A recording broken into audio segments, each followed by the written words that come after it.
Eh bien, bonjour à toutes et à tous. Bienvenue à cet After Work Voix de Docteur. Je suis ravie de vous retrouver.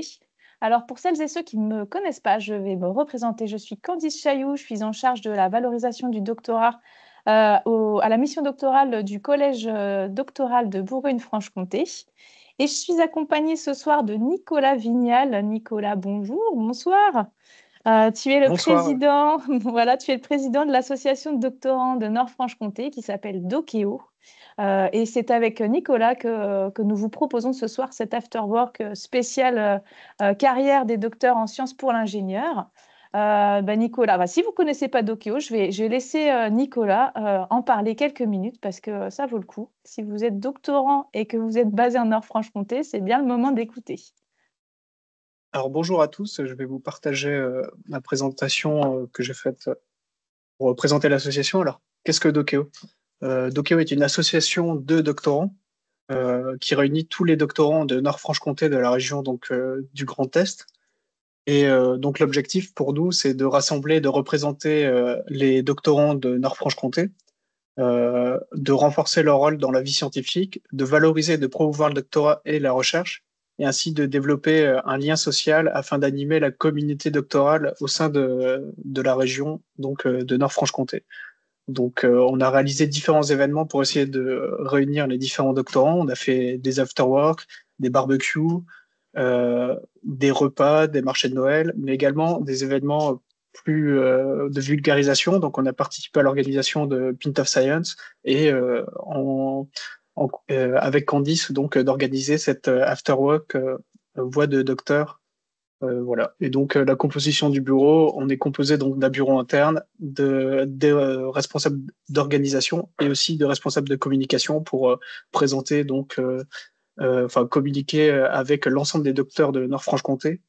Donc, nous, on touche à peu près 200 doctorants de, environ, et on est une douzaine de membres dans le bureau. Voilà. Merci Candice, je te laisse la parole de nouveau. Merci Nicolas. Écoute, je te laisse départager. On vous a mis dans le chat le lien vers Docéo, donc n'hésitez pas à aller voir et à vous inscrire, à adhérer à l'association, parce qu'ils font tout un tas de choses, comme vient de le dire Nicolas. Alors, comme on disait, on est très heureux de vous accueillir ce soir. Ce soir, c'est un coup de projecteur spécial sur les carrières les carrières des docteurs issus des sciences pour l'ingénieur. Peut-être avant de vous présenter les intervenants de ce soir, je vous rappelle un petit peu le principe de ces afterwork voix de docteur. Donc, qui dit voix de docteur dit des docteurs qui prennent la parole. L'idée, c'est de pouvoir vous éclairer un petit peu sur l'éventail des possibles après un doctorat. Et quoi de mieux que de convoquer les témoignages de docteurs en poste pour vous parler un petit peu de ce qu'ils font et parler aussi de leur carrière, leur cheminement, quel a été leur projet de carrière avant le doctorat, pendant, comment ça a évolué pendant le doctorat et quel a été ce projet et ses aspirations après le doctorat. Quel a été leur cheminement jusqu'à leur poste actuel? On a aussi envie, au travers de ces webinaires, de vous renseigner un petit peu plus concrètement sur les types de missions et les activités que chacun de ces docteurs en poste mène pour pouvoir vous apporter un peu de concret, vous permettre peut-être de vous identifier, de vous projeter sur ces types de postes ou pas d'ailleurs. Et puis, bien évidemment, l'idée, c'est de prendre aussi un petit peu de recul sur la formation doctorale, le profil de doctorant, le profil de docteur, qu'est-ce qu'il apporte en termes de compétences. Et ça, c'est aussi au travers des témoignages de nos intervenants qu'on espère pouvoir vous rassurer un peu aussi sur l'apport et la plus-value du profil de docteur, ce que vous allez pouvoir valoriser aussi dans votre projet de carrière sur le marché de l'emploi. Évidemment, on va convoquer des conseils auprès de nos intervenants et nos intervenantes. L'idée, c'est voilà, qu'ils vous parlent avec authenticité de leur parcours singulier et peut-être qu'ils vous inspirent sur votre propre projet. Qui vous inspire. Et pour vous inspirer aussi, l'idée, c'est de vous proposer de communiquer avec eux. Alors là, ce qui va se passer, c'est qu'on va les laisser vous parler de leur projet, de leur projet de carrière et de leur chemin. Par contre, on gardera un temps de questions à la fin du webinaire. Donc, n'hésitez pas, quand les questions vous viennent au travers des témoignages de chacun, à les poser directement sur le chat et elles seront modérées au fur et à mesure par Nicolas. Et pendant ce temps, on aura 20-25 minutes de temps vraiment dédié aux questions.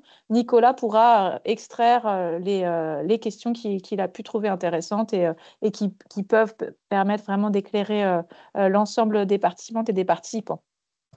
Voilà, je crois que j'ai tout dit. Donc, n'hésitez vraiment pas à vous exprimer sur le chat. Plus il y aura de questions, plus il y aura d'interactions. On est en distanciel, hein, c'est toujours un peu... c'est pas l'idéal pour l'interactivité, mais on compte sur vous pour être actif sur ce chat et poser toutes vos questions. Eh bien, écoutez, là, on va passer à la présentation de nos intervenantes et de nos intervenants. Je vais appeler à la barre nos 3 témoins du jour, qui sont... Alors, Camille, je commence par toi parce que je te vois. Camille Tribilon, tu es docteur en mécanique et actuellement en poste en tant que docteur ingénieur R&D à ADR Alcen, l'entreprise ADR Alcen. Eh bien, bonsoir Camille et merci beaucoup de venir partager ton expérience avec les participantes et les participants ce soir. Bonsoir à tous et merci à tous d'assister à ce webinaire. On te retrouve tout à l'heure, Camille. J'appelle à la barre la témoin numéro 2, Élodie Paon. Élodie, je ne te vois pas. Où es-tu? Est-ce qu'on te voit? Ah si, c'est possible qu'on te voit, mais moi, je ne te vois pas. Est-ce que vous voyez Élodie?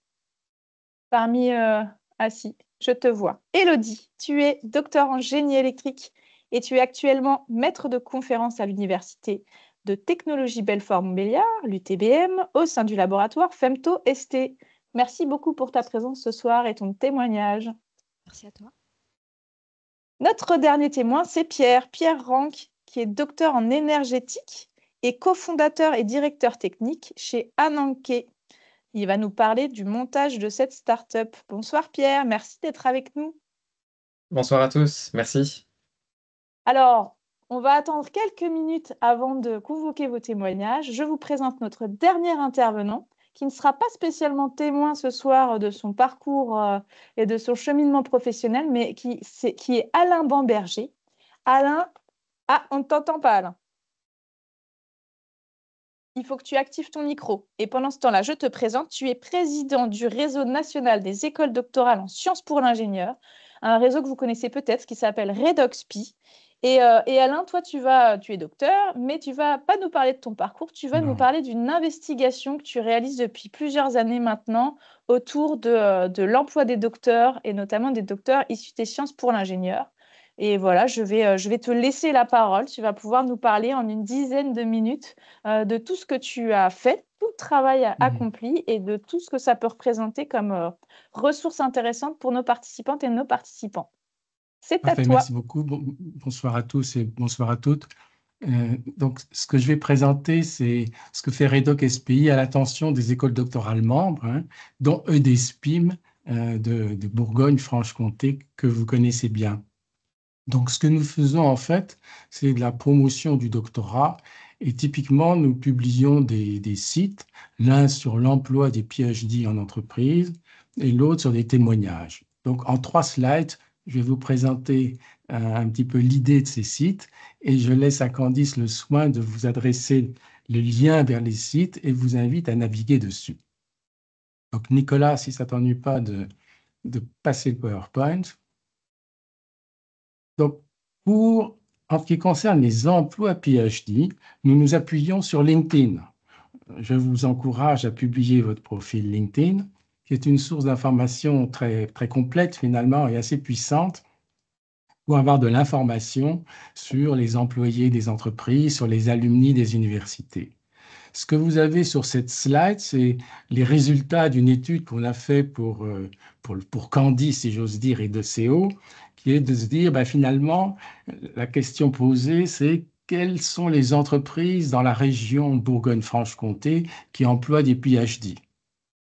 Alors, il est hors de question de faire une étude complète, mais ce qu'on a présenté sur le site sur lequel on vous donne le lien, c'est finalement déjà un panel relativement significatif. On a identifié à peu près 200 entreprises de tailles différentes, hein, des grandes, des petites et des moyennes, qui, toutes confondues, ben, elles emploient 700 profils PhD, et puis si on regarde l'ensemble des employés, eh bien, ça fait 27 000.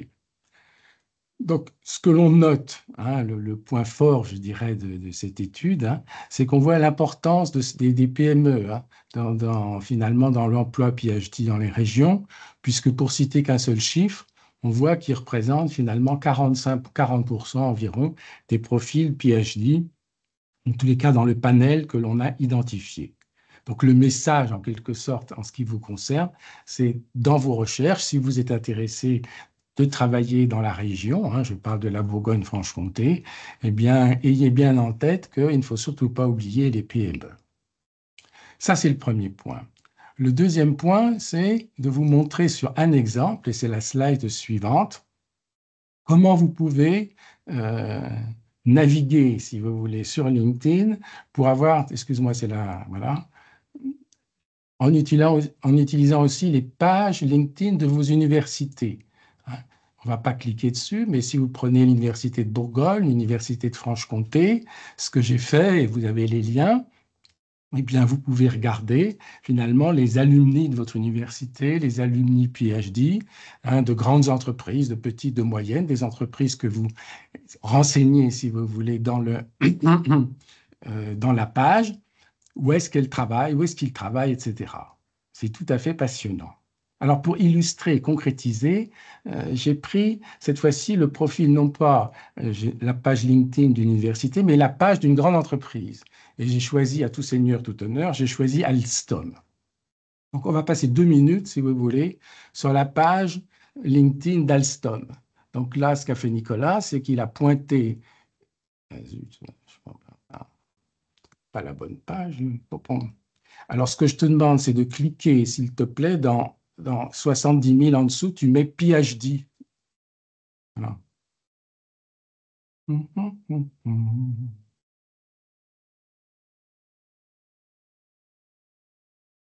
Voilà. Donc, là, ce que j'ai fait, c'est que je prends la page LinkedIn, et si tu remontes un tout petit peu, voilà, j'ai renseigné le mot-clé PhD. Je tombe sur 300 personnes, si vous voulez, qui sont employées d'Alstom et qui indiquent sur leur profil LinkedIn PhD. Et ce que je fais sur Alstom, vous pouvez le faire sur n'importe quelle entreprise. Alors, vous pouvez regarder ce que fait LinkedIn, vous pouvez regarder leur lieu d'études. Alors, si vous descendez un petit peu, après École Polytechnique, ben, vous allez trouver quelque part Université de Franche-Comté. Donc, ça vous dit où ont travaillé, où ont fait des études, les profils PhD qui travaillent chez Alstom. Il y a 3 informations qui me semblent intéressantes. Si on remonte un tout petit peu, s'il te plaît, Nicolas, c'est de voir qu'est-ce qu'ils font dans l'entreprise. Candice nous disait quelles sont les occupations dans l'entreprise. Donc là, il y a la petite flèche. Voilà, excuse-moi, tu montes un petit peu. Voilà, tu remontes. Excuse-moi, tu remontes, voilà. Et on regarde l'occupation dans l'entreprise, vous voyez. Donc, c'est vraiment le point clé ici, si vous voulez, c'est que il y en a vous voyez, il y en a à peu près plus de la moitié qui indiquent comme occupation principale l'ingénierie. Ensuite, il y a l'opérationnel, les technologies de l'information, et puis vous voyez plus loin la recherche. Ça ne veut pas dire que les autres ils font sûrement de la R&D aussi, mais l'information que l'on retire, c'est que les profils PhD, si vous voulez, qui travaillent chez Alstom, eh bien, travaillent majoritairement dans le secteur ingénierie. Et puis l'autre information que l'on a, c'est en allant toujours vers la droite, après occupation, compétences, voilà, tu défiles, voilà, il y a les études qu'ils ont faites. Voilà. Donc, on a vu qu'il y avait 250 profils PhD, et là, chacun renseigne les études qu'il a faites. Bon. Et là, ce qui apparaît chez Alstom, c'est que donc, un profil renseigne plusieurs études, mais que l'étude dominante, si vous voulez, c'est l'électrique, c'est l'électronique, c'est la mécanique. Bon, c'est pas pour étonner, si vous voulez, mais enfin, on voit la physique, etc. Voilà, donc, je vous invite, lorsque vous êtes intéressé par une entreprise, enfin, je vous suggère, si vous voulez, d'utiliser un peu la démarche que je vous ai présentée, qui vous permet finalement, aussi bien à partir d'une université que d'une entreprise, de naviguer à travers les profils PhD. Donc, on a fait les grandes entreprises, les moyennes, etc. Et vous avez ça sur les sites. La deuxième information, et j'en aurais terminé là, c'est on a fait un site cette fois-ci, non pas sur LinkedIn, mais un site de témoignages. Alors, je dirais c'est le plus sympa qu'on ait fait. L'autre est sympa, mais celui-là, en tous les cas, c'est celui qui accroche le plus aujourd'hui, puisqu'on a 250 témoignages. En fait, c'est des auto-interviews. C'est des auto-interviews. Alors, on en a toute la France, de toutes les universités. On en a grâce aussi à Doceo et à Candice de votre région. Là, je n'ai pas trop le droit de le faire, mais il est OK si vous voulez. Sarah, là, qui va avoir sa thèse. Donc, on va peut-être cliquer une seconde là-dessus. Il a accepté d'écrire son témoignage. Donc, si tu cliques là, tu cliques sur le témoignage, sois gentil, voilà. Tu cliques dessus. Voilà. On clique, paf, et on a le lien. Donc, ça vous, disons que le témoignage porte un peu finalement sur l'objet du webinaire ce soir, qui dit pourquoi est-ce qu'il a fait une thèse, qu'est-ce qui l'a intéressé, et puis ensuite comment s'est passée la thèse, et puis comment il envisage l'avenir. Donc, je vous encourage, si vous êtes en 3e année, à écrire déjà un témoignage, et puis surtout quand vous serez docteur. Nous n'avons pas assez de témoignages de la région Bourgogne-Franche-Comté. Voilà ce que je pensais raconter à ce stade. Merci beaucoup, Alain, pour cette présentation. Donc, je rejoins ce que vous disiez, Alain, à ce sujet. En fait, c'est vraiment une démarche qui peut être très intéressante pour vous, ne serait-ce que pour vous renseigner par vous-même sur les profils de docteurs. Donc, Alain l'a fait en grande partie. Là, pour vous, c'est déjà du travail pré-mâché. Donc, n'hésitez pas à aller consulter les pages qu'on vous a mis dans le chat. Mais si vous voulez le faire par vous-même au fil du temps, puisque forcément, LinkedIn, ça évolue, les embauches évoluent, il y a du turnover, etc., n'hésitez pas à poursuivre un petit peu cette démarche-là. Et ça peut aussi vous permettre de construire un réseau. On parlait des alumni, c'est aussi le principe des alumni, c'est de vous mettre en contact. N'hésitez pas à solliciter via LinkedIn et via cette démarche-là aussi de potentielles personnes qui pourraient alimenter, nourrir votre projet de carrière. Et de la même manière, là, sur l'aspect un petit peu plus témoignage, voilà, on est tous convaincus ici ce soir que les témoignages nourrissent les projets. Donc, nous, on vous le propose sous une forme visuelle, audiovisuelle, sous la forme de webinaire. On est ravis que Camille, Pierre et Élodie se prêtent à cet exercice de témoignage. Vous avez la possibilité d'aller en consulter en version écrite via le blog des docteurs SPI, les docteurs ont la parole que vient de vous présenter Alain. Mais comme il le disait, vous pouvez aussi, si vous ne vous sentez pas forcément de témoigner comme ça sur 1h30, avoir envie quand même de donner d'offrir un peu, de partager votre expérience au travers d'un petit article écrit qui pourra être publié sur ce site-là. Donc voilà, il y a plusieurs manières aussi d'œuvrer à la connaissance des métiers et des carrières. Moi, je vous invite vraiment à y aller pour vous, mais aussi potentiellement, une fois que vous serez en poste et que vous aurez envie peut-être de rendre ce qu'on vous a donné au travers de ces témoignages-là, allez-y et contactez. Je crois qu'on peut faire automatiquement un écrit, un article pour écrire un témoignage. Donc, n'hésitez pas. Et puis, je me permets, dites-moi si je me trompe, mais sachez que tous nos intervenants ont un profil LinkedIn. Si vous avez des questions à leur poser, est-ce que je peux me permettre de parler en votre nom, Pierre, Camille, Élodie, Alain et Nicolas? Voilà, vous pouvez aussi aller vous connecter via LinkedIn à l'ensemble, ainsi qu'à moi-même. Je suis tout à fait aussi disponible pour être mise en relation. Donc, n'hésitez pas aussi à activer ce réseau-là.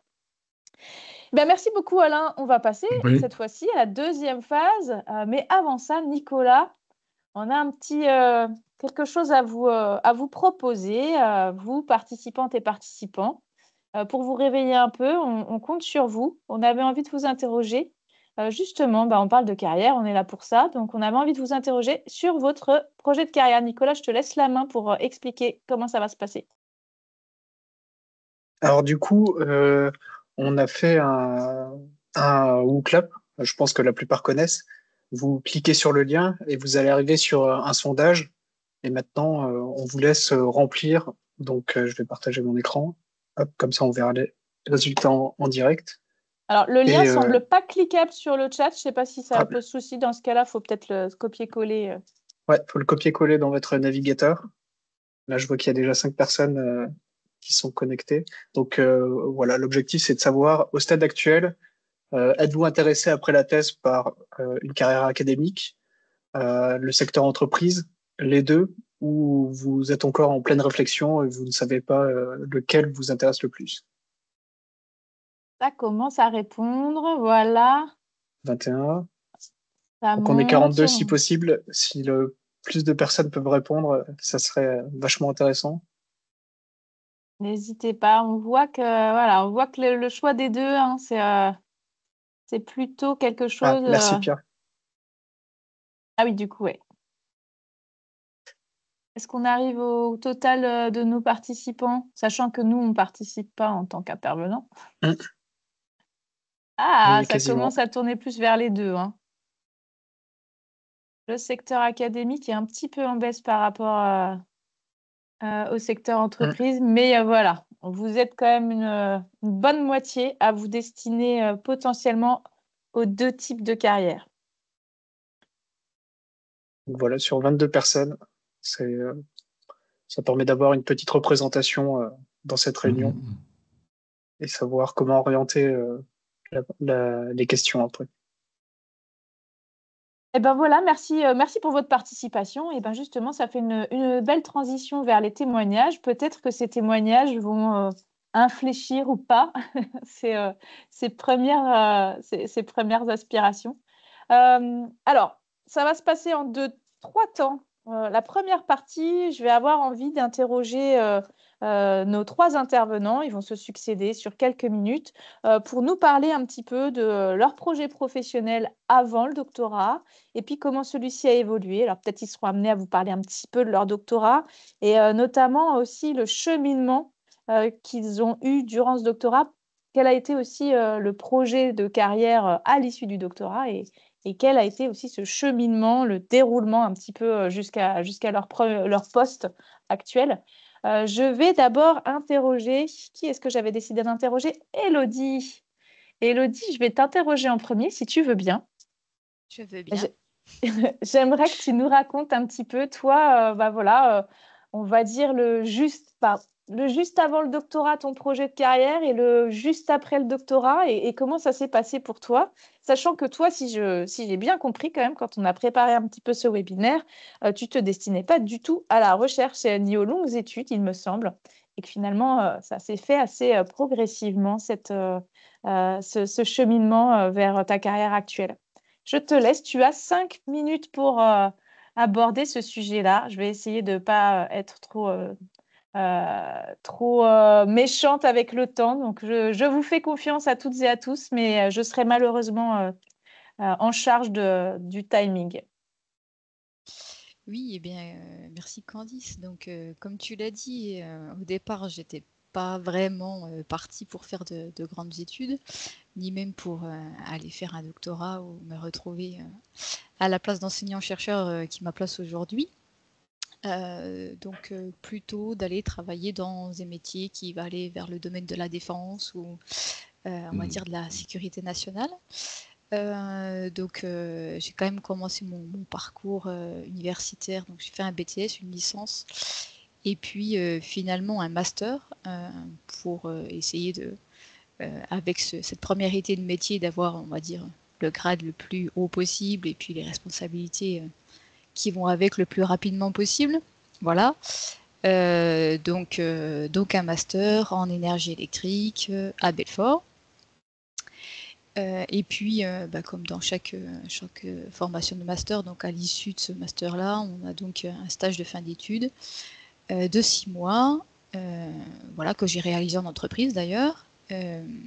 Donc avec toujours un enseignant-chercheur qui suit côté école un petit peu que tout se passe bien pendant ce stage de fin d'études. Et donc il m'a proposé lors de la visite de routine, on va dire, des stagiaires de pourquoi pas essayer de faire un doctorat. Donc j'étais à peu près dans la même situation que tous les participants et participantes qui sont connectés aujourd'hui, en me disant ok, un doctorat, je connais le mot, mais finalement qu'est-ce qui se cache derrière, l'inconnu qui se cache derrière ça.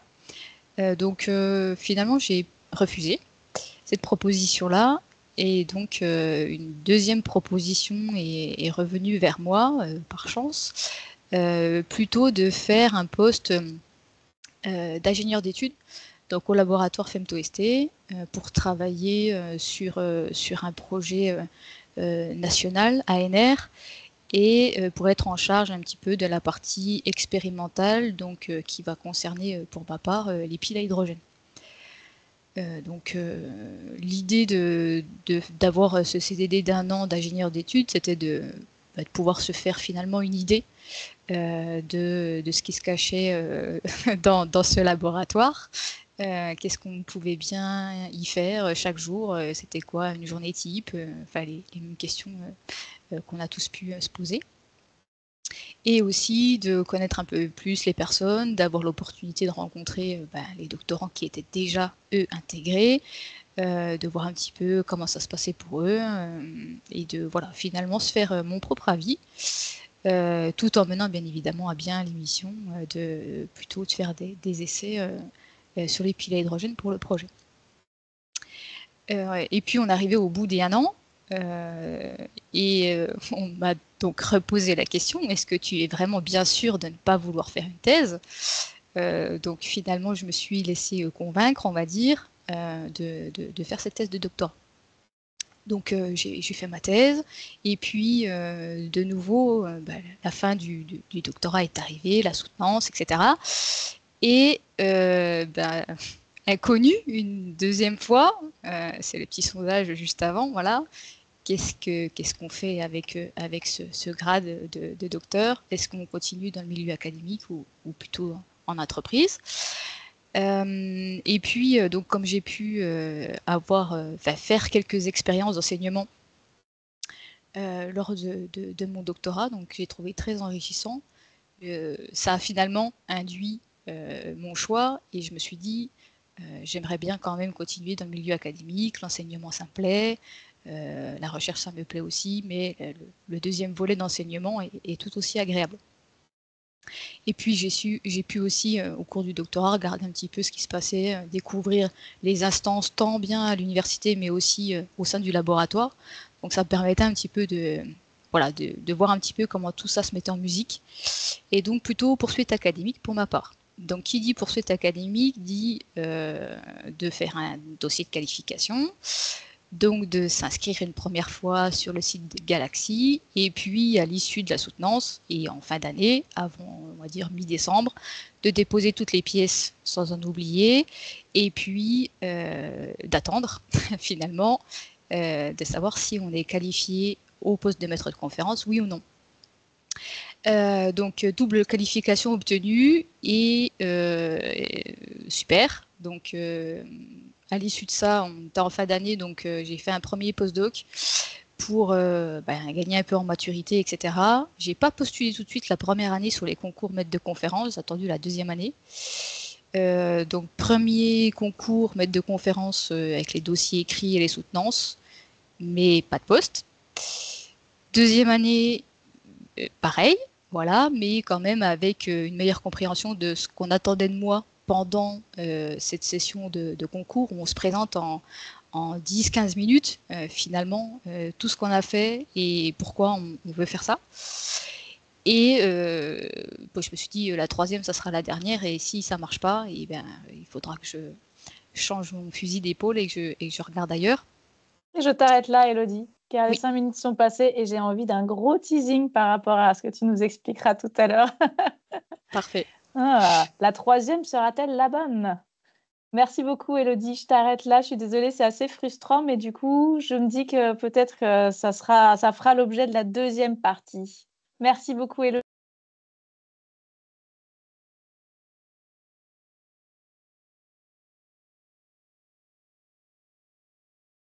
Candice, je crois que tu as ton micro coupé. Oui, tu as ton micro Ah, bah coupé. oui, pardon.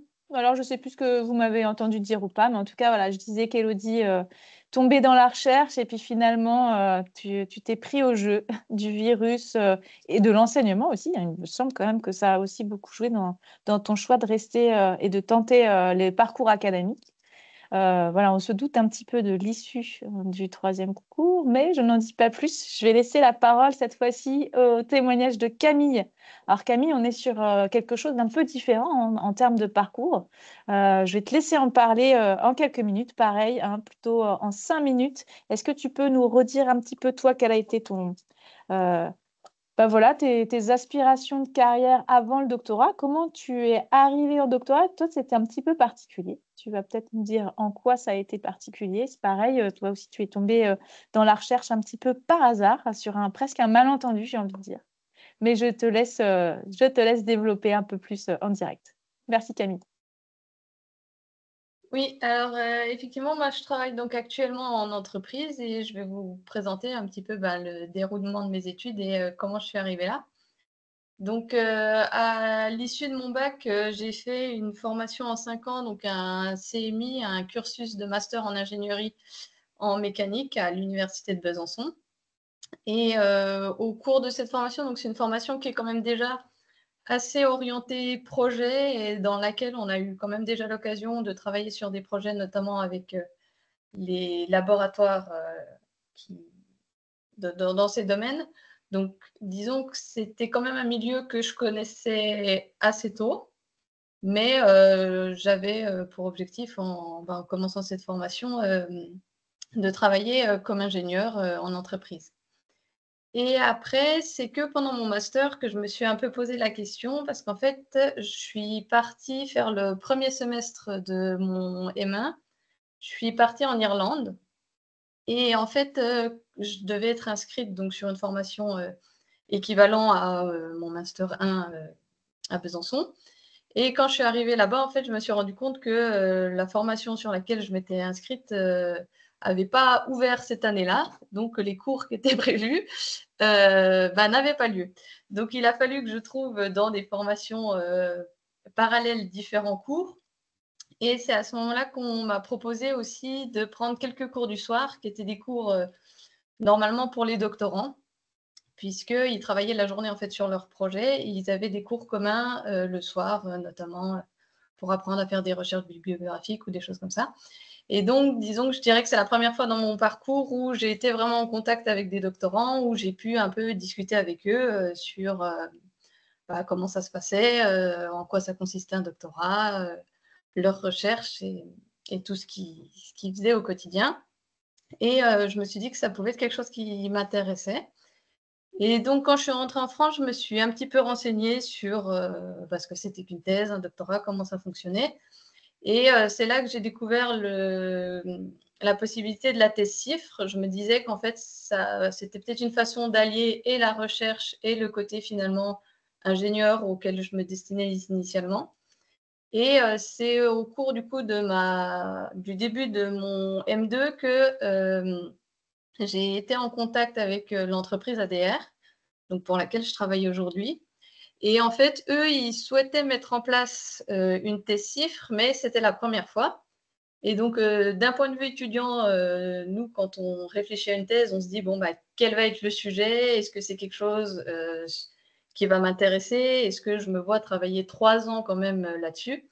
Mais eux, de leur côté, ils ont en fait des problématiques similaires. 3 ans, c'est aussi quand même conséquent. Et donc, eux, c'était, est-ce que finalement, c'est le bon candidat? Est-ce qu'on se voit travailler avec cette personne sur 3 ans? Et donc, eux, ce qu'ils ont proposé, c'est de mettre en place un contrat de professionnalisation sur 1 an pour un petit peu découvrir leurs activités et un peu découvrir le sujet. Donc, c'est ce que j'ai fait. En fait, j'ai travaillé pendant 1 an en contrat pro avec eux sur les modèles de calcul qui m'a permis de mettre de découvrir un petit peu la R&D, leur fonctionnement et puis le sujet qu'ils proposeraient l'année suivante en thèse. Donc du coup, l'année suivante, moi, le sujet me correspondait bien, apparemment le candidat pour eux aussi. Et donc, j'ai commencé la thèse avec eux, sachant qu'ils m'ont proposé dès le début de la thèse d'avoir un CDI chez eux. Donc, finalement, le parcours était presque déjà tracé pour moi au début. J'ai moins eu la phase de la fin de la thèse à se poser plein de questions sur l'avenir, même si, bon, on verra après, mais effectivement, au cours de la thèse, on découvre aussi plein de choses et on découvre aussi la partie enseignement et tout ça. Donc, il y a aussi eu des phases où je me suis posé des questions sur ce qui m'intéressait le plus, mais disons que j'avais la chance d'avoir cette possibilité et je continue aujourd'hui donc de travailler avec eux. Donc voilà à peu près pour le parcours. Merci Camille pour cette introduction en fait dans ton parcours carrière. C'est marrant parce que vous avez des cheminements différents, mais finalement, vous avez toutes les deux, Élodie et Camille, eu une espèce de phase de test avant le doctorat. Je trouve assez intéressant. Et finalement, du coup, Camille, effectivement, toi, ton chemin a été un peu tracé, mais comme tu le diras sans doute tout à l'heure, il y a quand même des différences entre ton expérience du doctorat et ton poste actuel au sein de la même entreprise dans laquelle tu as fait ta CIFRE. Merci beaucoup. Pierre, je vais te laisser la parole. Pierre, toi aussi, tu es docteur CIFRE. Tu vas pouvoir nous en parler. Alors toi, on va dire que ton témoignage, tu es un petit peu l'ambassadeur de l'entrepreneuriat, là, du coup, en qualité de témoin, puisque tu vas nous en parler. Tu es cofondateur de l'entreprise Ananké et cette entreprise est née pendant ton doctorat. Mais je ne veux pas tout divulgacher, donc je te laisse la parole. Et tu as également 5 petites minutes. Très bien, merci Cordis. Effectivement, oui. Juste brièvement parler un petit peu de mon parcours, mais ça sera court. Je vais rapidement embrayer sur le doctorat et puis l'entrepreneuriat. Donc j'ai un parcours un peu atypique puisqu'effectivement j'ai commencé mes études plutôt dans la partie théorique, partie technique, pardon, BEP, Bac Pro, BTS, où j'aurais pu directement aller travailler en bureau d'études, concevoir des bâtiments côté énergétique.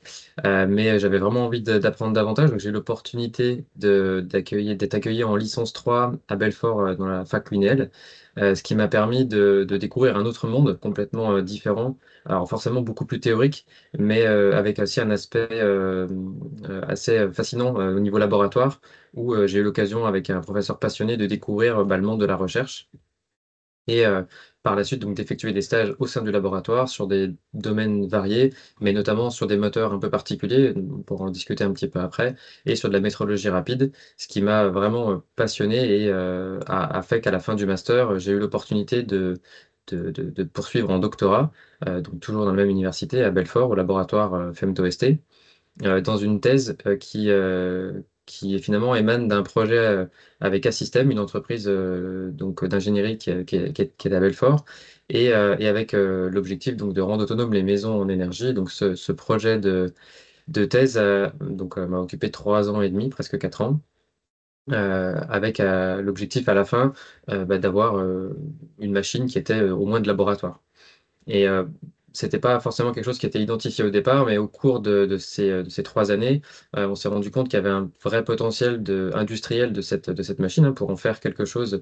Alors plutôt dans l'industrie, le marché a évolué pendant notre phase de réflexion, pour justement récupérer toute la chaleur qui est perdue en industrie pour en faire autre chose, et notamment de l'énergie mécanique ou de l'énergie électrique, ce qui était le sujet. Moi, je travaillais vraiment sur le cœur du moteur. Et donc la question qui s'est posée, c'est comment on arrive de l'idée à mettre en place cette solution technique dans les industries. Donc c'est passé par la création d'une entreprise. Donc là, c'est un gros travail. Assystem, qui nous avait accompagnés au niveau des thèses CIFRE, n'avait pas vocation à développer cette technologie puisque c'est une entreprise d'ingénierie. Donc ça a simplement permis d'essaimer le projet. Ensuite, on a volé de nos propres ailes avec donc la création d'entreprise et le projet entrepreneurial. Je rentrerai un peu plus dans le détail juste après, mais c'est vrai que c'est quelque chose qui est extrêmement enrichissant. Ça s'est monté et créé grâce à la rencontre des autres cofondateurs, hein. On est 4 cofondateurs et je pense que toutes les entreprises, ou pratiquement toutes les entreprises, sont issues de rencontres ou en tout cas d'échanges avec des personnes avec qui il y a des atomes crochus qui font qu'on arrive à s'associer ensemble pour un but commun. Alors, c'est pas pour ça que le parcours est pas semé d'embûches. Il y a de nombreuses difficultés, réflexions à mener durant toute cette phase. On a été accompagné par différents organismes. Tout à l'heure, on a parlé du réseau Entreprendre. Là, il y en a d'autres, hein, mais qui sont souvent des associations qui ont pour objectif d'accompagner les chefs d'entreprise ou les futurs chefs d'entreprise à faire les bons choix et avoir des avis éclairés sur les décisions qu'ils doivent prendre au quotidien.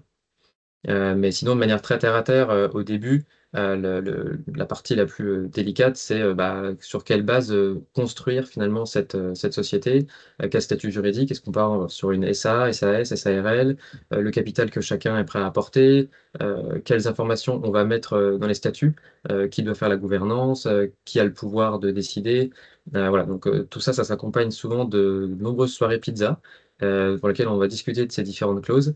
Et après, c'est discuter notamment avec un avocat d'affaires pour finaliser toutes ces informations, les coucher sur papier et ensuite pouvoir officiellement constituer l'entreprise auprès du tribunal de commerce.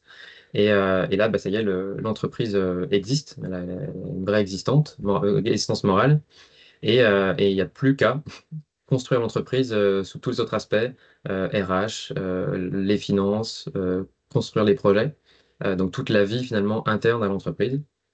Donc les recherches de financement, réaliser les plans de financement, les business plans, tous les projets qui sont à mener pour créer les différentes solutions techniques qui peuvent être proposées aux différents clients. Donc la partie commerciale, bien sûr, qui va avec, la partie administrative.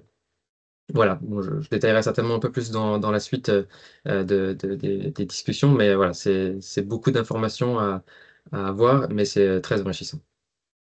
Mais du coup, tu vas prendre la suite en fait, parce que du coup, là, Ah oui, on est lancé. Mais ça effectivement, marche. là, on est voilà, sur le début.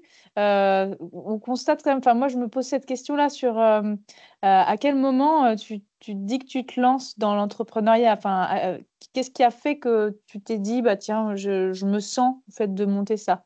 Euh, je, je- Alors, c'est Moi, typiquement. je me mets à la place du Hmm. docteur qui pense qu'il a quelque chose qui est chouette, mais il y a quand même une petite prise de risque qui doit être, qui doit favoriser une forme de retenue au départ. Et toi, est-ce que tu l'as ressenti ça?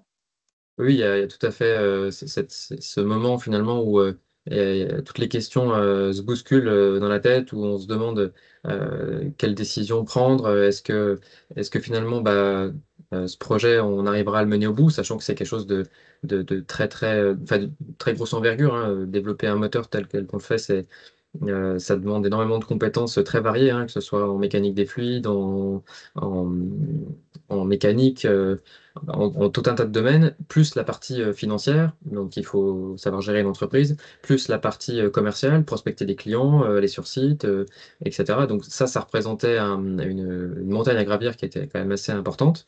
Mais en même temps, le potentiel semblait tellement euh, énorme du point de vue environnemental. Enfin, c'est quelque chose qui me tenait beaucoup à cœur et de savoir qu'on pouvait, avec cette solution-là, réduire notamment les émissions carbone des industries en diminuant leur consommation de gaz, ça a pris le dessus. À cela, forcément, le bon accord avec les autres cofondateurs, forcément, dans la balance, ça pèse et ça fait qu'on crée un Nonquet, du coup, en 2017.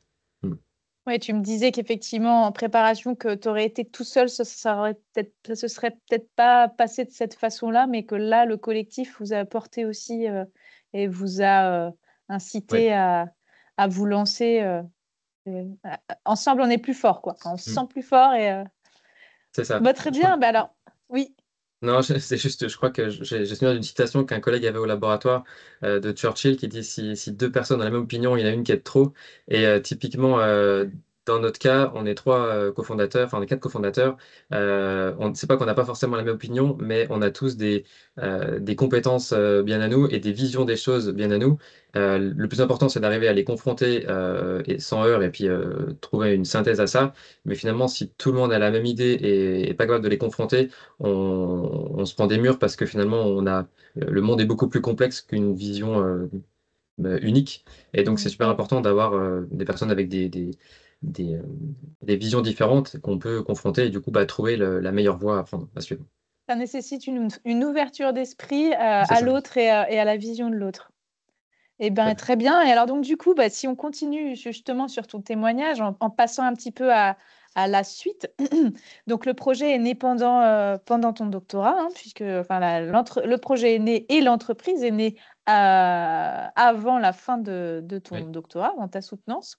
Comment tu pourrais nous décrire un peu effectivement le montage progressif d'Ananke, toi, tes missions. Là, on va rentrer plus dans le concret des missions de chacun, de chacune. Qu'est-ce que tu fais? Toi, tu es CTO, tu es directeur technique chez Ananke. Ça correspond à quel type d'activité, quel champ relationnel, qu'est-ce que tu aimes, qu'est-ce que tu n'aimes pas dans ce poste, et aussi peut-être quelles sont un peu les perspectives là où vous en êtes. Là, Ananke a 7 ans maintenant. Voilà, quel regard tu portes sur ce recul-là et sur les perspectives de l'entreprise? En 5 Alors, minutes, hein, avec toutes ça ces marche. questions-là. Donc, sur la première partie, donc la création de l'entreprise, donc en 2017, au début forcément pas beaucoup de budget, donc moi j'étais encore en thèse, les autres collègues étaient aussi en poste dans leurs entreprises respectives, donc il n'y avait pas forcément beaucoup de personnes qui pouvaient travailler à temps plein sur la société, donc c'était sur nos heures de temps libre où on essayait de travailler sur le développement de l'entreprise. Et à partir du moment où donc, il y a eu un ou deux emplois qu'on a réussi quand même à obtenir grâce à quelques prêts d'honneur, notamment d'organismes locaux. Je crois que c'est Erreur Urbaine Investissement, par exemple, qui a participé au premier emploi. Donc, des associations qui accompagnent la création d'emplois dans le département, qui nous a permis donc d'avoir quelqu'un qui s'occupe un petit peu de la partie commerce pour faire un peu de prospection, voir comment le marché répond, gérer quelques tâches administratives courantes de l'entreprise. Mais tout a réellement commencé à partir de 2019, quand j'ai pu soutenir ma thèse, où là, on est rentré dans l'entreprise en tant que salarié. Et ça nous a permis donc de vraiment lancer concrètement le développement de la solution technique qui a vocation à être installée chez les industriels. Donc au début, forcément, ça s'est fait à petits pas. On était 2, 3, 4 la première année. Puis après, petit à petit, on a réussi à grandir un petit peu pour arriver aujourd'hui à une petite quinzaine de personnes, ce qui permet donc d'avoir des multi-compétences, que ce soit la partie technique, mais aussi la partie financière, comptable, administration, euh, et puis commerciale, bien sûr. Donc ça, c'est plutôt pour la partie construction d'entreprise. Ça s'est vraiment fait au fil de ces dernières années, hein, ces dernières années. Ça s'est pas fait du jour au lendemain. Ça, c'est clair que ça prend du temps pour arriver à construire la structure qui permet d'accueillir ces personnes. Il y a des docteurs dans l'équipe, hormis Oui, toi? Ah oui, oui, oui. et du coup, les cofondateurs. Parmi les cofondateurs, on a un presque docteur qui a fait sa thèse, mais qui ne l'a pas soutenu, mais qui a été quasiment allé au bout, malheureusement. Et sinon, on a eu deux docteurs dans l'entreprise en plus. Ouais. Et on a encore un qui est chez nous. Et donc concernant mes tâches au quotidien, ou en tout cas mon rôle, donc effectivement, quand on a créé l'entreprise, en ayant l'expertise finalement sur toute la partie moteur, le développement moteur, j'ai pris le poste de directeur technique avec l'objectif donc de piloter toutes les équipes qu'on prévoyait de recruter. Donc ça s'est fait au fil de l'eau. Des équipes qui ont travaillé sur tous les aspects technologiques du moteur, pour lesquels forcément il fallait avoir un cap et une direction à donner dans les développements, parce qu'il y avait plein de voies qui pouvaient s'ouvrir à nous en fonction du marché, en fonction de la technologie qu'on allait choisir, en fonction de plein de paramètres qui étaient à, à intégrer dans cette construction. Donc voilà, au quotidien, c'était des réunions de gestion de projet, d'orientation des choix en fonction des calculs, en fonction des simulations qui pouvaient être faites par les différentes équipes. Ils font également des animations de réunions hebdomadaires pour justement voir où est-ce qu'on en est par rapport aux objectifs. Est-ce qu'on a atteint nos objectifs ou s'il faut mettre un petit coup de collier pour arriver à passer la commande à temps, à finaliser un projet avant qu'on puisse avoir le financement, parce que souvent il y a des financements qu'on obtient et il faut respecter des jalons si on veut être payé. Donc là, c'est pareil, ça fait partie de ces choses à suivre au quotidien, ou au moins de manière hebdomadaire avec l'équipe. Animation de réunions techniques également, puisque forcément, il y a des réflexions à avoir, des brainstorming à faire. Donc c'est l'occasion de réunir toutes les personnes concernées et de chercher ensemble des solutions techniques pour arriver finalement à surmonter les problèmes, parce que des problèmes, quand on développe un moteur, il y en a plein. Et c'est valable pour tous les produits technologiques, je pense. Donc voilà, c'est des éléments qui sont importants dans la journée ou dans la semaine à mettre en œuvre pour que tout le monde soit bien au fait. Voilà, après, il y a plein d'autres missions, hein, mais globalement, c'est du suivi technique. Euh, il y a également toute la partie management de l'entreprise, parce qu'en étant cofondateur, il y a toute une partie direction plus générale pour laquelle je suis également rattaché. Donc là, ça représente du temps également, tout ce qui est comité de direction, comité de pilotage et les conseils stratégiques. Ouais, il y a beaucoup d'éléments qui sont parallèles à la mission. Euh, voilà, et puis peut-être entre ce que j'aime et ce que j'aime moins, alors forcément, ce que j'aime bien, c'est que voilà, c'est un métier où on est dans la transition énergétique, il y a toujours des connaissances techniques à apprendre, des expériences, c'est un peu touche à tout.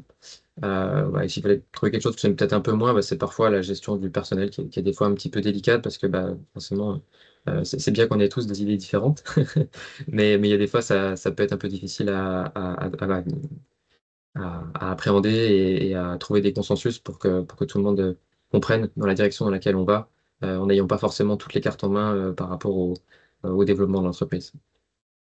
Oui, il y a cette partie management qu'il faut avoir en tête aussi quand on se lance en tant qu'entrepreneur, j'imagine. Oui. Est-ce que tu restes des fois à la paillasse? Est-ce que tu continues la recherche? Tu es vraiment sur le pilotage un peu Alors, méta des projets de recherche? forcément un peu moins, ça c'est sûr, mais si, je suis toujours investi, soit sur du carrément physiquement, aller sortir la meuleuse, couper de la tôle, ça c'est encore quelque chose que je peux être amené à faire parfois.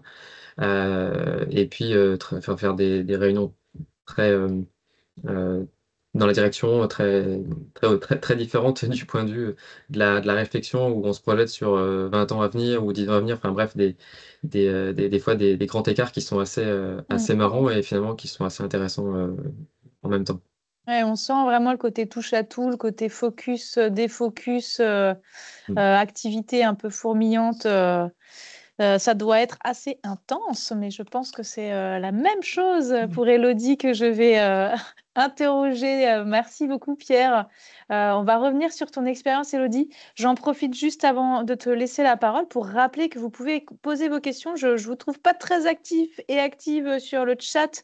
Je l'ai dit en début de séance, hein. Vous pouvez poser vos questions dès à présent auprès de nos intervenantes et intervenants et elles seront modérées par la suite dans un temps de questions dédié à la fin du webinaire. Donc, n'hésitez pas, hein, si vous avez des questions à poser à Pierre, Élodie, Camille et Alain sur ce qu'ils vous racontent là tout de suite et sur leurs témoignages, ça pourra nourrir les échanges tout à l'heure.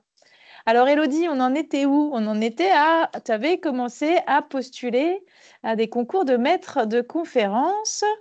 Tu avais postulé, je crois, c'était à partir de ta deuxième année de postdoc, c'est ça? Tu as postulé un premier concours, tu l'as pas eu, mais ce que tu n'avais pas dit, il me semblait intéressant, c'est quand même tu avais été retenu en audition, hein, sur cette cette première candidature, ce qui est quand même pas rien. C'est plutôt positif. La deuxième, de la même manière, tu n'avais pas été retenu, mais tu avais commencé à repérer un peu ce qui était attendu. Et là, on s'en était arrêté à la troisième candidature où tu disais, bon, ça passe ou ça casse. Si c'est pas le bon moment, là, tant pis, quoi. C'est ça, tout à fait. Mais les planètes se sont alignées, donc la troisième session était la bonne. Donc en septembre 2019, je deviens maître de conférence à l'Université de technologie Belfort-Montbéliard. Voilà. Alors, comment ça s'est passé? Juste que tu puisses nous renseigner les participants, les participantes sur, en fait, justement, toi, tu as commencé à comprendre un peu le fonctionnement et quel type de conseils tu pourrais donner. Quelle est la différence entre les 2 précédents concours que tu as passés et sur lesquels tu n'as pas été retenu et celui-ci particulièrement? Qu'est-ce qui a fait que, à ton sens, là, tu as pu accéder au poste alors que précédemment, ça n'avait pas été le cas? Qu'est-ce que tu pourrais conseiller à potentiellement des participantes et des participants qui voudraient passer des concours d'enseignants-chercheurs? Qu'est-ce que tu leur dirais? Oui, alors les petites astuces ou en tous les cas les petits tips peut-être pour faire quelque chose de plus efficace ou plus rapidement. Déjà le dossier écrit, voilà, quelque chose de bien concis, de bien précis et voilà, de pas trop en mettre et de faire en sorte que la personne qui va relire puisse trouver les informations le plus facilement possible. Donc je pense que c'est juste un formalisme à respecter, donc ne pas hésiter à aller échanger avec les enseignants-chercheurs pour voir, voilà, faire relire au moins sur pas sur le contenu, parce que le contenu il y est, mais plutôt sur la forme et là où ils ont l'habitude d'aller chercher un petit peu les informations. Et puis aussi peut-être ce qui fait la différence et ce qui n'est pas forcément toujours évident, comme je l'ai dit, hein, les auditions c'est on va dire 10 à 15 et quelques minutes de présentation et puis à peu près autant de questions. Donc voilà, en 15 minutes, il faut tout dire de ce qu'on a pu faire et de pas juste relater des faits, des travaux, de vraiment déjà de prendre de la hauteur et puis de pas banaliser les travaux qu'on a fait. On se dit toujours bon j'ai fait ça, mais bon voilà j'ai fait un modèle ou j'ai fait cela et j'ai obtenu des résultats. Bon, on n'est jamais vraiment satisfait de ce qu'on a fait, de ce qu'on a obtenu. Donc c'est vraiment de ne pas banaliser ça. Chaque thèse voilà, a du contenu à valoriser et de valeur. Donc voilà.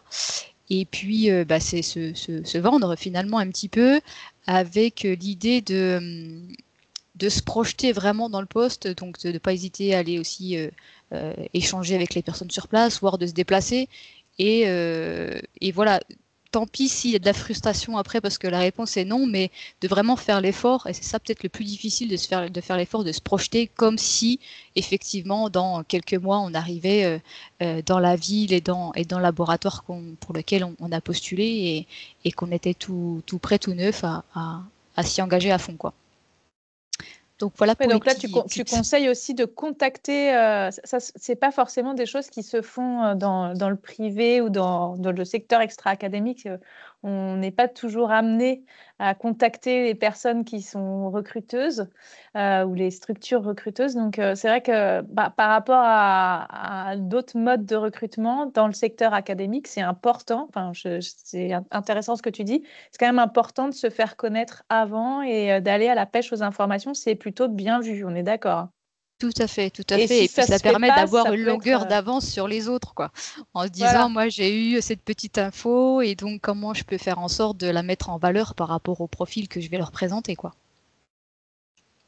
Très bien. Je ne veux pas te couper. Donc, du coup, voilà, merci pour ces informations pour les personnes qui nous regardent. Alors, du coup, sur la suite, donc, tu as accédé au poste d'enseignant-chercheur, de maître de conférence. Alors, qu'est-ce qui s'est passé après et quelles sont tes activités actuelles? Eh bien, on peut faire une liste ouais, un petit peu des différentes missions. Donc, il y a bien évidemment des missions liées à la partie recherche et puis d'autres sur la partie enseignement. Peut-être pour la partie enseignement, c'est ce qui est le plus facile à deviner. Donc, bien évidemment, c'est enseigner, c'est transmettre du savoir, c'est aussi vulgariser, c'est accepter de ne pas enseigner exactement ce sur quoi on a travaillé pendant la thèse aussi. C'est s'intéresser sur des nouvelles pédagogies pour faire en sorte que les étudiants ne s'attendent pas trop quand on fait un cours à 8h du matin, ou en tous les cas, même pour nous, de se dire comment je peux rendre le message le plus intéressant possible. Et puis, il y a aussi voilà, le suivi des stagiaires, aller aux portes ouvertes, accepter des postes de responsabilité, par exemple, sur des formations ou sur des diplômes. Donc ça, c'est des choses que j'ai fait un peu plus récemment et avec l'expérience aussi peut-être. En tous les cas, je me sentais plus à même de pouvoir prendre ce genre de responsabilité. Et puis sur la recherche, c'est assez varié. Ça peut, c'est alors sur le peut-être le moins attrayant, c'est de pouvoir communiquer et contribuer au rayonnement du laboratoire, donc avec des publications scientifiques, voilà, savoir ce sur quoi on travaille et ce qu'on a découvert, partager ça aussi. Ce qui me plaît plus, c'est l'encadrement des doctorants, les suivre un petit peu, les guider, voir un petit peu les petits bobos aussi de chacun, ça m'intéresse. De la gestion de projet, voilà, comment on gère les projets. Alors il y a la partie rédaction, ça c'est pas très intéressant, mais après il y a les échanges avec les laboratoires, avec les entreprises au niveau national, à l'étranger. Et puis toutes les activités de dissémination scientifique, aller en conférence, agrandir le réseau, se faire connaître. Et puis voilà quoi. Et puis des activités enfin on va dire de vulgarisation scientifique, donc aller à la fête de la science et puis essayer de trouver voilà comment faire passer le message et essayer d'ouvrir les vocations. Voilà. Et dans ce que tu aimes et ce que tu aimes moins dans ce poste de maître de conférence, est-ce que tu saurais nous dire un peu ce qui te fait vraiment te lever le matin et ce qui, au contraire, moi, te retiendrait presque un petit peu dans les activités? Alors, c'est pas facile. Ce que j'aime le plus, sans essayer de séparer recherche et enseignement, c'est vraiment d'accompagner et de transmettre, de guider, voilà, que ça soit pour comprendre une équation ou que ça soit pour voilà, dans le but de faire découvrir le métier et puis de savoir si effectivement à la fin on part sur l'une ou l'autre des deux voies qui nous sont offertes. Et puis ce qui me retient un peu plus, oui, les activités plutôt de voilà, rédactionnelles, que ça soit de mise en forme d'un dépôt de projet ou des choses comme ça prend beaucoup de temps et c'est pas la partie la plus passionnante, c'est ce qui arrive après qui est le plus intéressant. Donc voilà, c'est plutôt j'ai plein de points positifs. J'arrive rarement à reculons le matin, que ça soit à l'UTBM ou bien au labo. On sent l'attrait pour l'humain, j'ai l'impression, dans ton discours, c'est-à-dire qu'à la fois, tu aimes enseigner, donc être au contact des étudiants, des élèves, et puis tu l'as peut-être dit, mais, tu encadres aussi des doctorants actuellement. Donc, effectivement, comme tu le disais, se poser les questions avec les personnes que tu encadres, on sent que voilà, il y a cette appétence-là pour la relation humaine au service de la recherche et de l'enseignement. Donc, merci beaucoup, Élodie. On te retrouve tout à l'heure. Là, je vais laisser la parole à Camille. Camille, on s'en était arrêté à, voilà, toi, ça y est, tu es embauchée par ADR Alsen, tu as fait ton doctorat. Qu'est-ce que tu peux nous dire de ton poste actuel? Comme toi, ton parcours, il était, comme tu disais, un peu tracé, tu étais un peu dans les rails, tu savais ce qui t'attendait à l'issue de ton doctorat et voilà, c'est plutôt chouette. Comment ça a évolué justement, toi, ce poste? Parce qu'il me semble que donc, à l'époque, tu n'avais pas l'intitulé que tu as actuellement. Donc, tu as dérivé aussi vers un autre type de poste et sans doute que les missions sont un peu différentes entre le moment où tu as réalisé ton doctorat et ton poste actuel. Est-ce que tu peux nous en parler? En 5 minutes toujours. Oui. Alors, effectivement, moi, la transition s'est fait, on pourrait dire, assez en douceur, puisque j'ai une partie de mes activités, finalement, que je faisais pendant ma thèse. En fait, je travaillais donc sur donc l'entreprise ADR, elle conçoit des roulements à billes. Et dans l'équipe R&D, il y a une partie des activités qui concernent en fait les modèles de calcul qu'on utilise. Et donc, j'avais travaillé sur l'amélioration de ces modèles de calcul. Et donc, j'ai une partie de mes activités qui a été finalement un peu la continuité de ma thèse, puisque j'ai continué d'améliorer les modèles sur lesquels je travaillais. Et en parallèle, il y a eu des activités un peu plus nouvelles, notamment par exemple sur de la gestion de projet. Aujourd'hui, il y a des projets qui, quand ils sont voilà, moins classique que ce qu'il y a habituellement. Quand c'est sur des sujets plus innovants, où il y a une partie R&D, justement, ça passe dans l'équipe R&D. Et donc là, dans ce cadre-là, j'ai l'occasion de piloter ces projets, donc de travailler directement avec les clients sur finalement la phase amont des projets jusqu'à la mise en place d'une solution pour que ça puisse être ensuite produit et passer en phase série, etc. Donc, il y a ce côté gestion de projet que je n'avais pas à la fin de ma thèse. Et puis, il y a eu aussi, donc moi j'ai terminé ma thèse il y a 2 ans là. Et dans la foulée, il y a eu une autre thèse qui a été mise en place et que j'ai eu l'occasion d'encadrer, donc qui est en cours actuellement. Et il y en a une seconde qui va commencer là, mi-octobre normalement. Donc j'ai eu aussi l'occasion d'avoir l'autre côté. Je suis passée assez vite du côté doctorant à l'encadrement.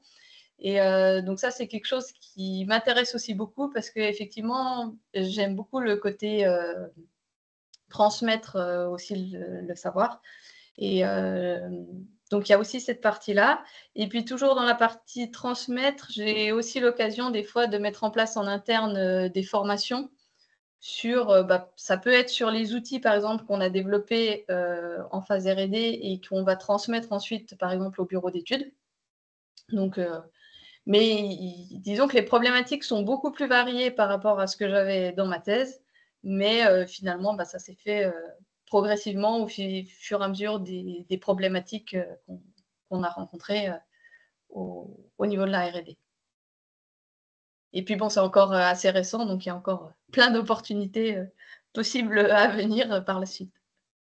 Et oui, tu me disais que tu étais. Enfin, c'est marrant parce que dans vos témoignages aussi, Pierre disait qu'il était touche à tout. Toi, dans ce qu'on s'est raconté au moment de la préparation, tu parlais aussi de ce côté touche à tout. Tu me disais que tu étais assez libre aussi dans ce que tu étais amené à faire. En fait, il y avait une confiance au sein de l'équipe. Il me semble qu'à DR Alcen, vous n'êtes pas forcément trop nombreux. Enfin, je ne sais pas Non, si. effectivement. En tout cas, au sein de ton équipe. C'est une PME d'environ 150 personnes. Et du coup, effectivement, ce n'est pas des équipes R&D qui sont énormes. Donc, on a chacun quand même un petit peu notre spécialité. Mais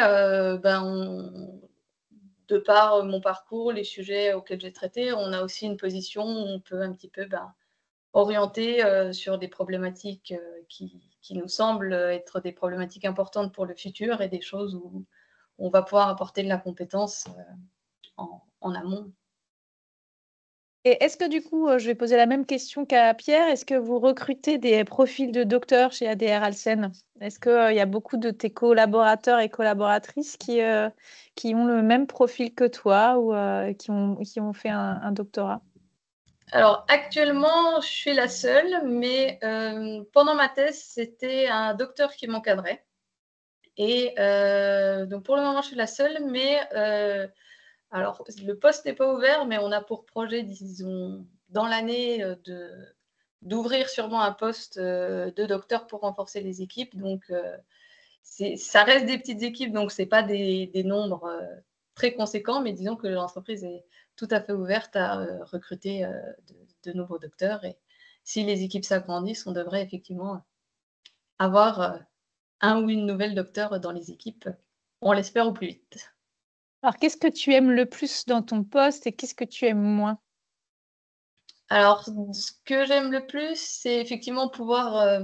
le côté recherche, c'est pouvoir continuer un petit peu cette activité finalement on a développé pendant 3 ans une activité, on s'y est vraiment attaché pendant le doctorat et donc moi je trouvais ça vraiment intéressant de pouvoir continuer là-dessus.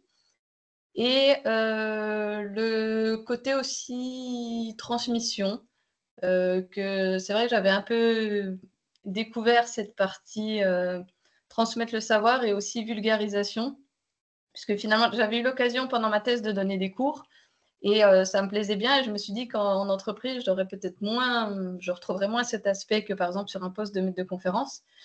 Mais en fait, finalement, au quotidien, quand on communique avec des personnes qui finalement ont des parcours différents, même si on travaille sur le même produit, chacun a une vision très différente et a des connaissances très différentes. Il y a des personnes qui seront très techniques, mais plutôt sur une phase de production, d'autres qui vont bien connaître l'ensemble du produit, mais pas forcément toute la partie technique, d'autres qui vont connaître les applications.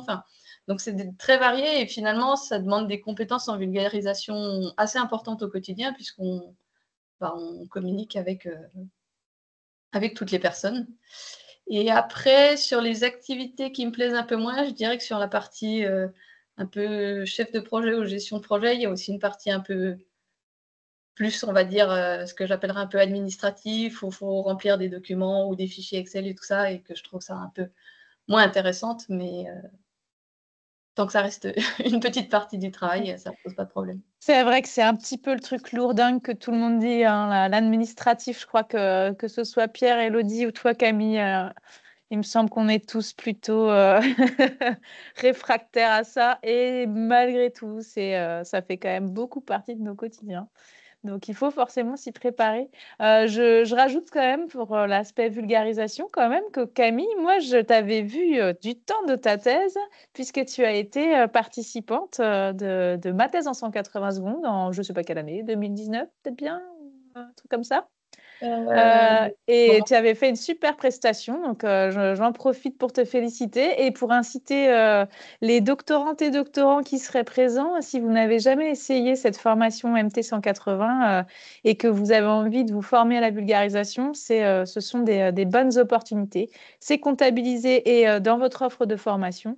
Donc voilà, ne boudez pas cette possibilité de suivre ce type de formation, puisqu'effectivement, je pense qu'on va y revenir, puisque là, on va passer à la troisième partie, mais la vulgarisation et la communication, le fait de savoir simplifier, sont des compétences qui sont très, très, très précieuses dans la carrière.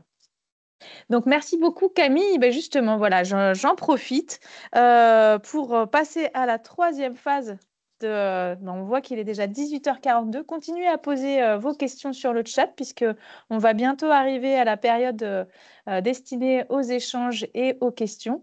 Mais avant ça, justement, on a commencé un petit peu à aborder le sujet. J'aimerais vous interroger les trois, voire les quatre. Alain, hein, je peux t'intégrer quand même parce que je pense que tu as aussi un regard là-dessus. Sur, à votre sens, quelles sont les compétences qui peuvent ressortir d'une formation doctorale? Quelle est la plus-value du doctorat à votre sens dans les profils sur le marché de l'emploi, dans la carrière? Comment vous verriez l'avantage que vous a conféré votre doctorat sur votre profil global, sur vos activités actuelles? Comment ça vous sert au quotidien? Là, je n'ai pas vraiment d'ordre, alors je laisse qui veut prendre la parole. Et vous avez 2 petites minutes. Qui veut prendre la parole? Élodie, Pierre, Alain, Camille? Ne vous battez pas. Hein. Allez, c'est Pierre, je sens là qui va ouvrir son micro. Ok, ça marche. Donc, quelle est la plus-value du doctorat? Donc, clairement, c'est un secteur qui recrute hein, dans l'industrie, notamment des docteurs.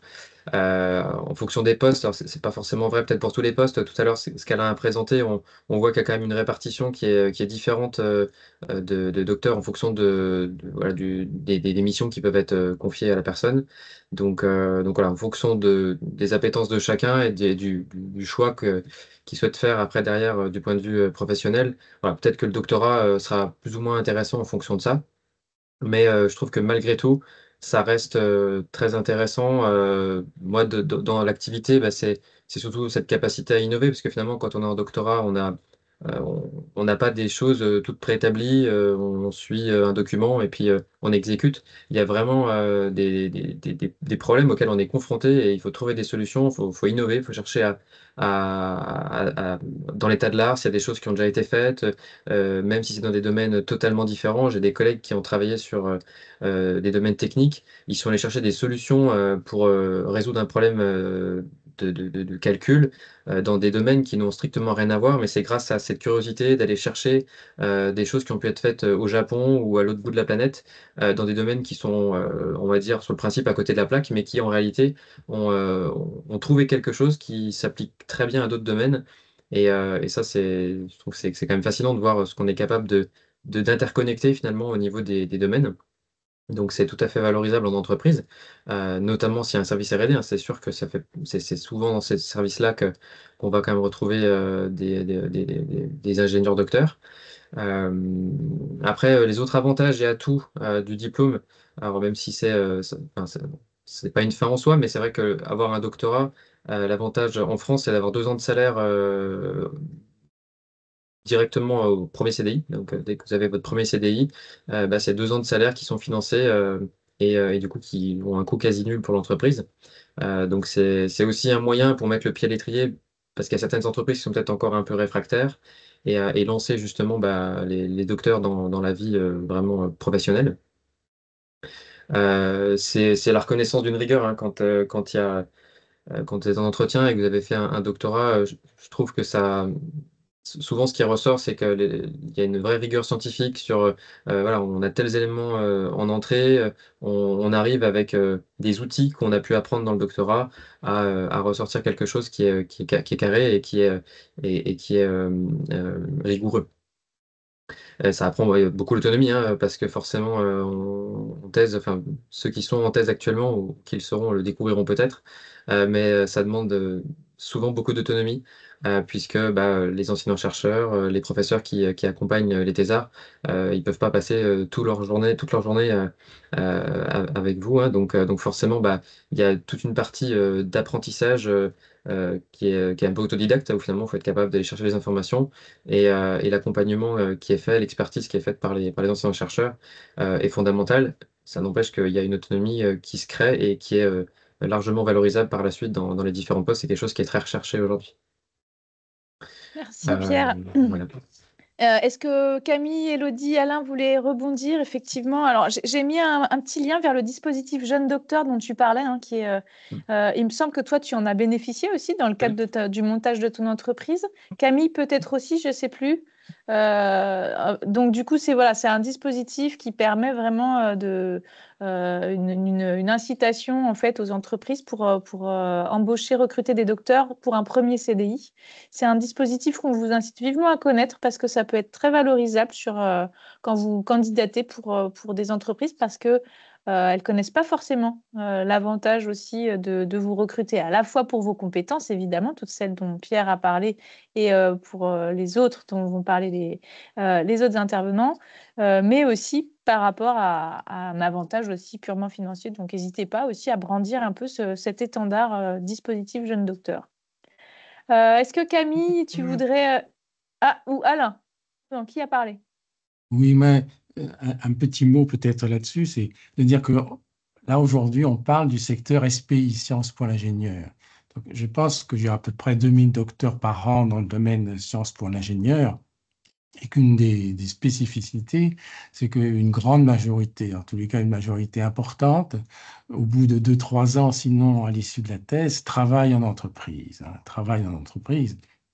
Et si on regarde aujourd'hui par rapport à 40 ans en arrière, les choses ont considérablement évolué, hein. C'est-à-dire qu'aujourd'hui, les entreprises, globalement, reconnaissent parfaitement disons, la qualité des docteurs.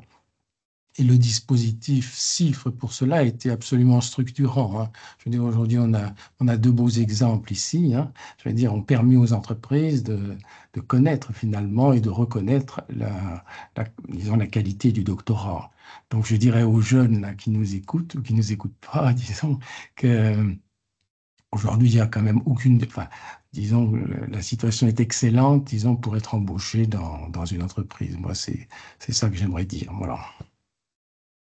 Mais n'hésitez pas à avoir conscience des qualités, des compétences que vous pouvez valoriser en tant que docteur. C'est aussi l'objectif de ma question, c'est qu'on est aussi conscient qu'en doctorat, parfois, il y a des petits hauts et des petits bas. et que des fois, quand on est dans le bas, on se dit, mais en fait, qu'est-ce que je vaux de plus que d'autres profils? Le doctorat permet quand même de développer des compétences spécifiques. On a parlé de l'autonomie, de la méthodologie scientifique qui est transférable à différents domaines. Cette plasticité-là, on ne la retrouve pas forcément dans tous les profils, et c'est un petit peu ça que je souhaite interroger au travers de ma question. Si Camille et Élodie, vous pouvez vous exprimer en très peu de temps, parce que je vois que le temps tourne et qu'on est en train de grignoter un petit peu sur le timing du temps d'échange. Je vous laisse prendre la parole. Camille, tu avais déjà parlé de la vulgarisation, hein, on n'en reparle pas, mais effectivement, c'est une compétence qui est très intéressante à développer en doctorat. Oui, effectivement, je rejoins tous les points qu'a nommé Pierre. Il y a effectivement, en plus du côté vulgarisation, je dirais le côté communication aussi, qu'on peut avoir l'occasion vraiment d'apprendre au cours de la thèse, notamment dans les thèses chiffres où on a finalement dès le début de la recherche à communiquer avec différents interlocuteurs, puisqu'on a à la fois la partie entreprise et laboratoire. Et puis après, je dirais qu'on apprend aussi assez vite à développer finalement une capacité de synthèse qui est souvent demandée en entreprise. Et puis aussi, surtout, sur un projet long comme ça, on apprend une vraie méthode de travail et finalement à gérer un projet où on a tous rencontré des hauts, des bas, des moments où on a l'impression qu'on n'arrivera jamais finalement à trouver une solution, et alors que finalement, on arrive finalement à tous ceux qui sont présents à soutenir notre thèse et avoir des résultats, avoir des avancées. Donc, on a tous eu cette expérience d'un projet à gérer, à piloter nous, à mettre en place des méthodes de travail, des solutions, des moments plus difficiles, et c'est des choses qu'on rencontrera aussi en entreprise, même si c'est à une autre échelle, même si c'est dans d'autres domaines au quotidien. Merci Camille. Élodie, quelque chose à ajouter par rapport à toutes ces compétences déjà qui ont été citées?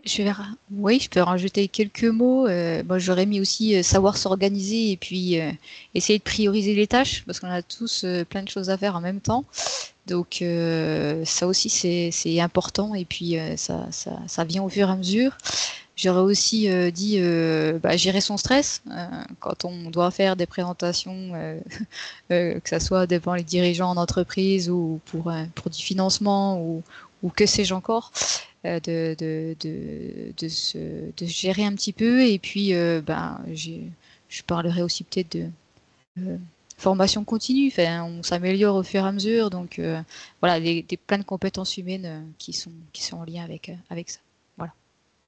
Merci beaucoup Élodie, merci à toutes et à tous. Alors on va du coup passer à la partie questions. Je vois qu'on a un peu grignoté le temps, mais peut-être, je ne sais pas s'il y a beaucoup de questions. Nicolas, je vais te laisser la parole, comme ça vous allez pouvoir continuer de vous exprimer, mais en répondant aux questions qui ont été posées sur le chat. Alors du coup, principalement, il y a eu 3 questions sur qu'est-ce que la qualif pour Élodie. Donc, enfin, ils aimeraient savoir en quoi consiste ce genre de concours, donc en parlant de la qualification. Donc, qu'est-ce que la qualif? Quel parcours faire ensuite, après le doctorat, pour passer la qualification? Et quels sont les éléments à mettre en valeur lors de la qualification? Alors, des questions pour toi, Élodie. Oui, donc une fois qu'on a son doctorat, si on choisit de continuer dans le milieu académique, pour faire un bilan de ses compétences, on va le dire comme ça, il faut donc déposer un dossier de qualification. Donc c'est uniquement un dossier écrit qui se fait donc en 2 étapes. Tout d'abord, on s'inscrit sur le site de référence de l'enseignement supérieur et de la recherche qui s'appelle Galaxy. On se préinscrit. J'ai mis le lien dans le chat. On se préinscrit en disant que voilà, on a l'intention de. Et puis ensuite, vous avez une liste de pièces justificatives donc, qui sont mentionnées sur le site à déposer, donc notamment vos rapports des rapporteurs de thèse, votre rapport de soutenance, un CV très détaillé, donc ne pas hésiter à mettre tout ce que vous avez à dire, tout ce que vous avez pu faire en enseignement et en recherche sur vos travaux au cours des années de doctorat. Et puis, donc à l'issue, ce que ça offre, dès lors que vous êtes qualifié, donc vous êtes qualifié sur une section CNU. Donc pour le génie électrique, c'est 63. Pour les automaticiens, ce que je connais, c'est 61. Et puis vous en avez toute une liste, pareil, qui est également disponible au même endroit. Et donc en fonction de la composition de votre jury et de votre thématique de thèse, eh bien ça vous oriente directement sur une, voire deux, en général deux, parfois trois, mais c'est assez rare, sections qui permettent ensuite de définir votre profil futur en tant qu'enseignant-chercheur. J'espère que c'est le plus clair possible. Merci Elodie pour la réponse claire et précise. Ensuite, pour tout le monde, avez-vous suivi des formations pour vous aider à mettre en valeur vos compétences à la suite du doctorat? Là, du coup, je laisse répondre, prendre la parole qui le souhaite. Si je peux répondre pour moi, j'ai pas suivi de formation là-dessus. Par contre, pendant le doctorat, je dirais que on a l'occasion de profiter de plein de formations transverses. Alors, pas forcément qui nous permettent de lister les compétences, mais disons qui nous permettent d'élargir les compétences et notamment, quand on a parlé de la vulgarisation, il y a plein de choses qui sont possibles quand on est doctorant pour élargir ses compétences et qui en plus sont totalement gratuits, ce qui n'est pas le cas des formations après.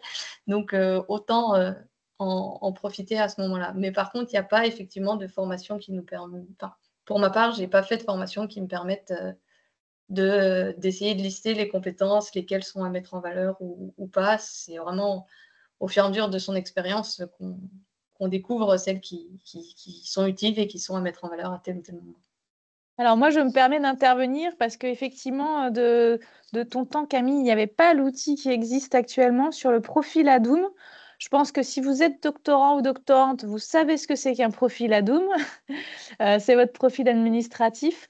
On a développé avec le Collège doctoral de Bourgogne-Franche-Comté depuis 2 ans, bientôt 3, je crois, un outil d'auto-évaluation des compétences qui est accessible depuis votre profil. Donc, je fais une méga pub parce qu'il est sous-connu et sous-estimé et sous-utilisé, cet outil-là. C'est un gros travail de faire une sorte d'auto-bilan de compétences, mais nous, on vous permet de le faire. Allez donc dans la rubrique carrière de votre profil ADOUM. Vous allez dans outils d'auto-évaluation des compétences et là, vous avez toutes les compétences attendues sur le marché de l'emploi d'un profil de docteur. Le doctorat est référencé en fait dans un répertoire qui s'appelle le répertoire national des certifications professionnelles. Et on a listé tous ces blocs, ces grands blocs de compétences avec toutes les compétences associées, spécifiquement associées au doctorat. Et on vous permet au travers de cet outil de vous auto-positionner en illustrant par des exemples tirés de votre expérience de recherche, mais pas que, on parle des formations, pourquoi pas lister aussi les formations que vous avez suivies pour essayer d'alimenter la mobilisation de ces compétences-là. Les directeurs 2D se sont beaucoup impliqués sur l'outil pour vous donner un guide aussi d'aide, pour vous aider un peu à identifier des situations qui permettent d'acquérir et de mobiliser ces compétences-là. Et cet outil vous permet non seulement de vous positionner, mais aussi de voir un peu potentiellement les lacunes que vous auriez. Et en fonction de ça, vous pouvez aussi cliquer sur un bouton qui vous donne accès à toute l'offre en lien avec la compétence que vous souhaitez acquérir, le bloc de compétences. Et ça, donc pour redire, donc cet outil, vous pouvez l'utiliser dès à présent. Mais si vous souhaitez une formation à l'usage de l'outil et que ce soit banalisé dans votre plan individuel de formation, il y a des formations que j'anime avec une collaboratrice autour de ces outils-là, portefeuille de compétences. Donc, si vous avez envie de prendre ce temps-là, de vous interroger sur les compétences que vous avez et votre profil, il y a des formations qui existent dans l'offre de formation transversale. Il faut juste regarder dans la rubrique carrière, ça s'appelle Doc Pro et portefeuille de compétences ADOUM, ou auto-évaluation ADOUM, portefeuille de compétences doctorales. Voilà, je peux vous mettre le lien. Moi, je me permets de féliciter quand même le collège doctoral, mais beaucoup de collèges doctoraux font des formations de ce style. Et je trouve que vraiment, j'encourage les jeunes à en profiter. Je veux dire, c'est extraordinaire maintenant ce que vous avez comme offre de formation. Et oui, c'est un peu privilège comme en des fait. écoles d'ingénieurs, donc vraiment profitez-en au maximum. Bravo Parfois, Camille. c'est vu par les doctorantes et les doctorants comme un peu une contrainte parce qu'on vous pousse un peu à faire un nombre d'heures, mais en fait, il faut vraiment le prendre comme une opportunité. Et c'est vraiment utile. C'est vraiment utile. Enfin, moi, je milite pour ça. Ah, et je vois que quelqu'un a dit l'auto-évaluation à double m'a vraiment aidé. Merci Léo. Ça fait plaisir d'avoir ce retour-là. Est-ce que vous vouliez rajouter quelque chose ou il y a d'autres questions? Nicolas, je vois que l'heure tourne. On va peut-être déborder un tout petit peu pour finaliser. Au niveau des questions, c'est à peu près tout. Donc, si vous voulez continuer à présenter, peut-être Elodie ou Pierre, si vous avez fait des formations en particulier, pas forcément dans le cadre de l'école doctorale, peut-être en plus à la suite. Moi, c'était il y a un peu plus longtemps, mais j'avais fait une formation qui tombait dans un moment un petit peu de creux, là, où on se dit qu'on n'arrive à rien et qu'on a plein de choses à faire et qu'on ne va jamais s'en sortir. Et je me rappelle plus exactement comment c'était organisé ni comment j'étais tombée sur ça, mais je me rappelle simplement du titre de la formation qui était Venez découvrir quel est votre super pouvoir. Et ça fait ça fait beaucoup de bien. C'est la formation Talent Campus, ouais, je Tout vois à fait, voilà, exactement. c'est ça. C'était proposé, effectivement. Alors, il y a d'autres questions qui arrivent. Je sais qu'il y en avait une aussi à l'attention de tout le monde. Par rapport à vos parcours et à vos postes actuels, dans quel domaine regrettez-vous de ne pas avoir été plus intéressé ou ne pas avoir été formé avant ou pendant votre thèse? Est-ce qu'il y a des domaines voilà, où vous dites, mince, j'aurais bien aimé qu'on me forme à ça avant? Par exemple, je ne sais pas moi, Pierre, tu parlais tout à l'heure du management qui était quelque chose qui n'était pas forcément évident, ou je ne sais plus, est-ce qu'il y a des choses comme ça où vous vous dites peut-être ça pourrait valoir le coup de l'intégrer à des offres de formation pour les doctorants? Oui, alors, j'avoue que je me rappelle pas si dans les offres de formation, il y avait déjà des propositions de ce type-là, Il y en peut-être. a quelques-unes, mais Ouais, c'est possible qu'il y en ait déjà. Moi, en l'occurrence, j'en ai fait une après, dans un autre organisme à Besançon, de formation management, ou en tout cas gestion d'équipe.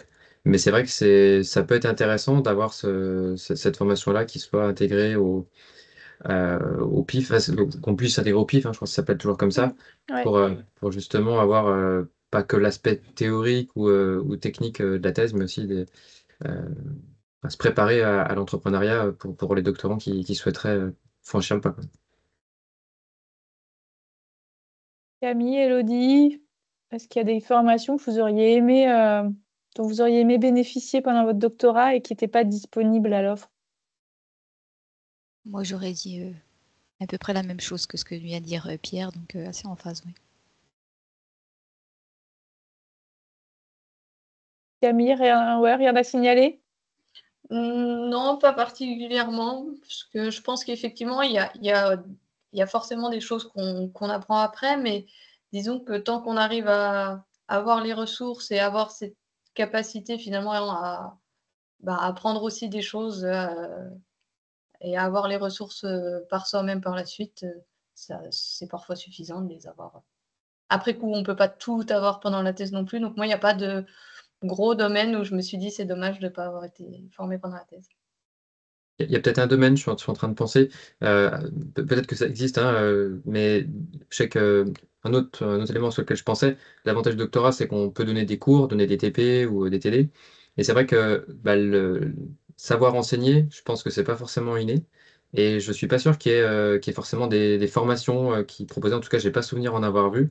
Et c'est vrai que ça peut peut-être aussi mettre un peu le pied à l'étrier aux doctorants qui hésiteraient un petit peu à aller donner des cours ou aller devant un grand amphi, d'être un petit peu préparé à ça, quoi. Peut-être que ça peut être un plus. Dans l'offre, il y en a actuellement. Je ne sais pas D'accord. s'il à votre époque, il y en avait. En tout cas, dans l'offre transversale, il y a des cours spécifiques de la Ok. pédagogie qui sont donnés. Ah ouais, c'est possible, Mais effectivement. vraiment, quand vous serez amené à reparler, j'essaierai de remettre un lien vers le guide des formations transversales. Comme ça, chacun pourra aller voir et vous regarder par rubrique un petit peu tout ce qui se propose en termes de formation transversale. Après, tout ce qui est spécifique de vos écoles doctorales, je vous laisserai aller regarder, hein. Est-ce qu'il y a d'autres questions, Nicolas? Alors oui, il y en a une dernière, c'est est-ce que un docteur coûte trop cher à l'entreprise? Est-ce que vous l'avez vécu? Le fait qu'on dise bah désolé, on peut pas vous employer parce que vous êtes trop diplômé, par exemple.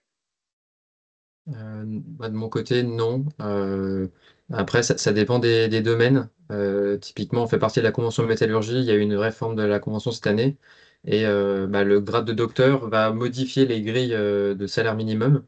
Donc, de ce côté-là, peut-être que ça peut avoir un impact. Moi, je ne l'ai pas vécu et j'ai pas sensation que ce soit largement répandu. Mais ça dépend peut-être des domaines, hein, des secteurs d'activité.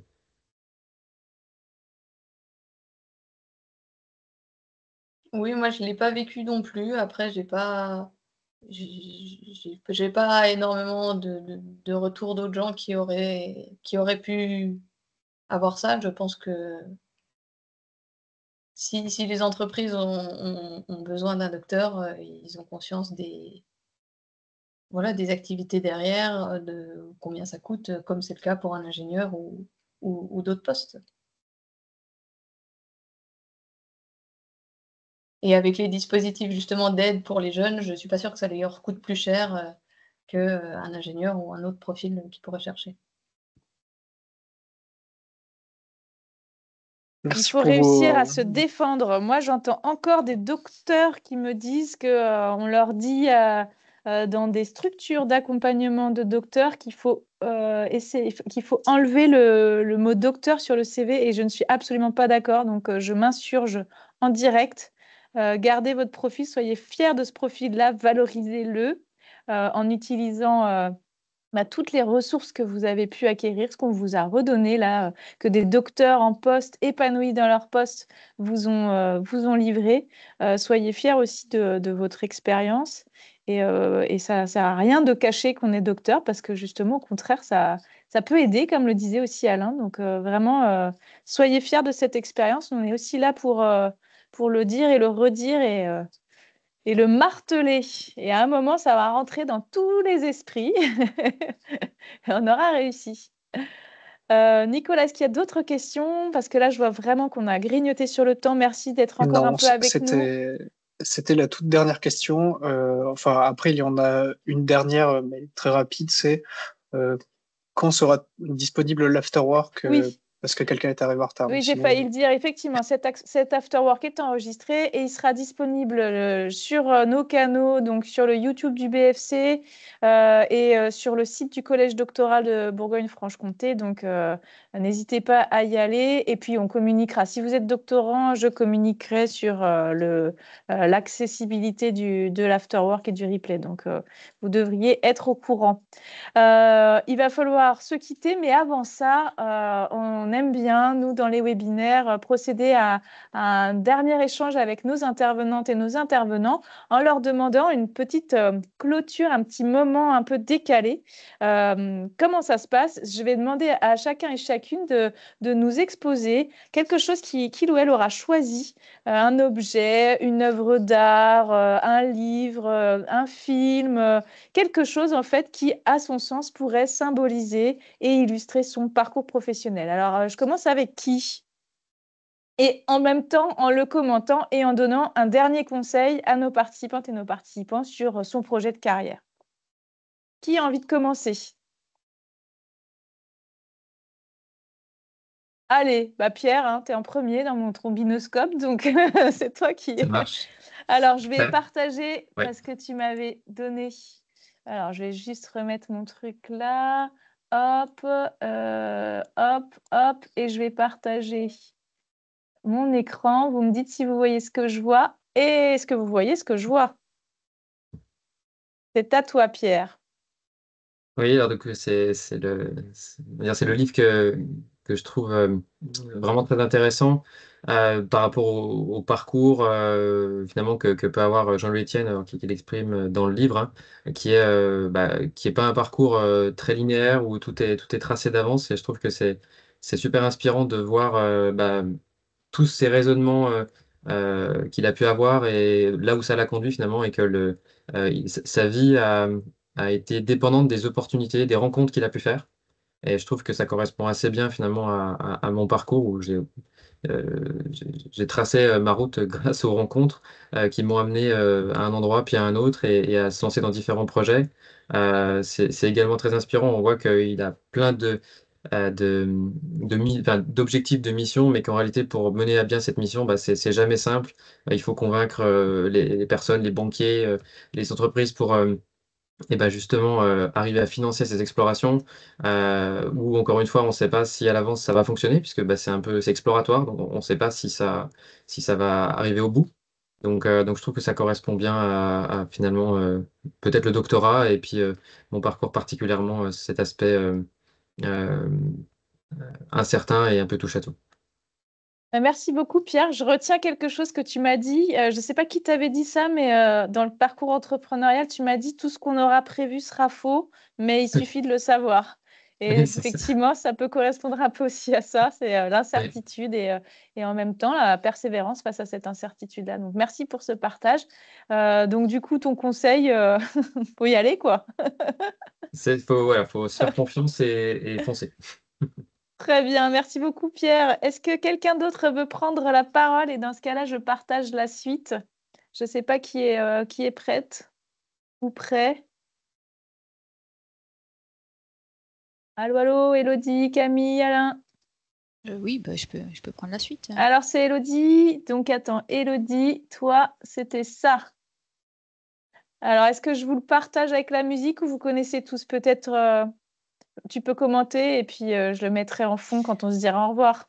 Oui, moi j'ai choisi plutôt la musique classique, donc le concerto de Vivaldi, donc certainement la plus célèbre des œuvres de Vivaldi, donc les 4 saisons, avec donc des tempos un peu différents. Donc on a le printemps tout d'abord, qui pour moi est plutôt le début du parcours, et la phase un peu d'éveil intellectuel, d'apprentissage pendant les études.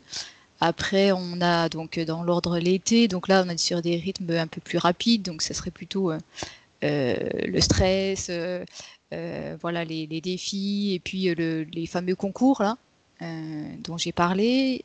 Sur l'automne, donc ça se calme un petit peu, donc ça serait plutôt la réussite du concours et puis le début de la carrière en tant qu'enseignant-chercheur. Et puis enfin l'hiver, donc l'hiver c'est pas seulement la saison froide, mais je pense que ça peut être aussi un peu la partie de recherche fondamentale, la rigueur scientifique, un peu l'introspection. Donc voilà, j'ai choisi cette œuvre-là. Et puis le petit conseil, c'est de ne pas baisser les bras et puis que vous êtes toutes et toutes exceptionnelles. Donc voilà, de ne pas baisser les bras. Merci beaucoup, Élodie. Alors, Camille, ça va être ton tour. Allez, je partage. Tac, est-ce que vous voyez bien? Oui, c'est bon. Alors moi, j'ai choisi une image que vous devez tous connaître. C'est une image du Petit Prince. Et c'est le moment, donc s'il y en a qui ne connaissent pas bien l'histoire, c'est en fait le Petit Prince qui arrive sur Terre et qui rencontre un navigateur au milieu du désert. Et il lui demande de lui dessiner un mouton qu'il pourra ramener sur sa planète. Et en fait, l'aviateur, il lui fait un premier dessin de mouton et ça ne lui convient pas parce que, je ne sais plus, dans un premier temps, il a l'air malade, le mouton, alors il fait un autre dessin. Et puis finalement, le mouton est trop vieux et puis il en fait plein jusqu'à finalement lui faire un dessin d'une boîte en lui disant que le mouton qu'il veut est dans cette boîte. Et donc, le Petit Prince est tout content parce que c'est le mouton idéal qu'il cherchait. Et du coup, je trouvais que cette image, ça représentait finalement assez bien les étapes de la recherche et de ma thèse, puisqu'il y a le côté finalement de répéter plusieurs fois en modifiant chaque détail à la fois pour s'améliorer progressivement. Donc finalement, la recherche et ma thèse, ça a un peu été ça, c'était de partir d'un modèle et puis de creuser, d'essayer d'améliorer.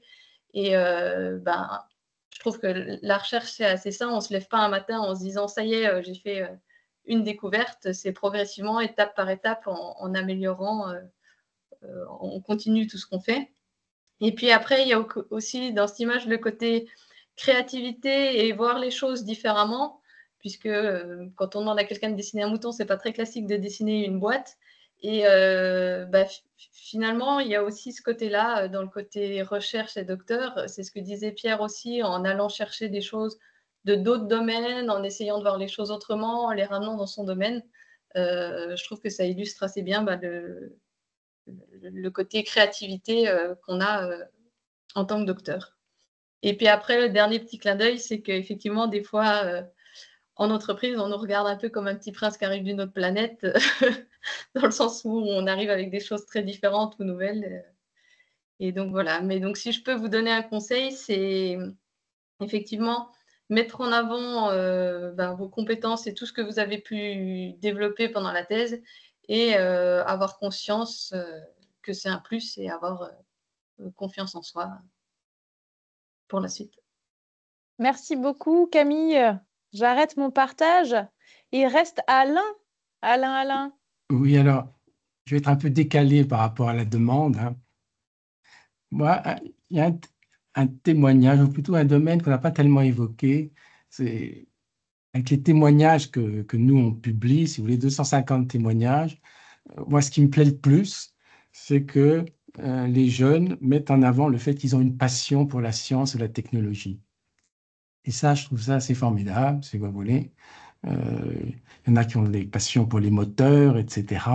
Et je trouve que c'est très encourageant de voir que, à notre époque, eh bien, on se lance aussi dans une thèse par passion, parce qu'on aime telle discipline ou qu'on veut résoudre tel problème. Et ça me rappelle un peu, moi, quand j'ai fait la thèse il y a longtemps, c'était le développement à l'époque de la modélisation numérique qui allait transformer pas mal de choses. Donc, c'est sur ce volet passion et engagement pour la science et la technologie que je garde, disons que je mets en avant et comme gage d'optimisme. Voilà.